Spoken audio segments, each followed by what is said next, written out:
रामकृष्ण हरी. संत दर्शनी हा लाभ पद्मनाभ जोडीला.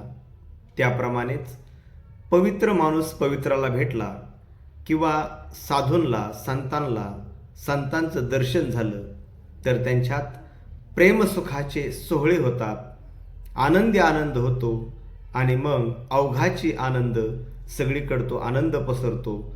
परंतु हे पाहून जे अभागे असतात, चांडाळ असतात, ते दुःखी होतात आणि त्यांना हे पटत नाही.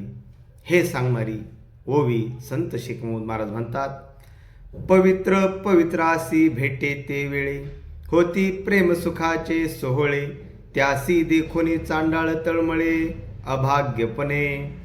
साधूस झाल्या साधूचे दर्शन, बीजरत्ने द्रवती मुखातून, तेने पुनित होय त्रिभुवन, चांडाळा सकट. रामकृष्ण हरी.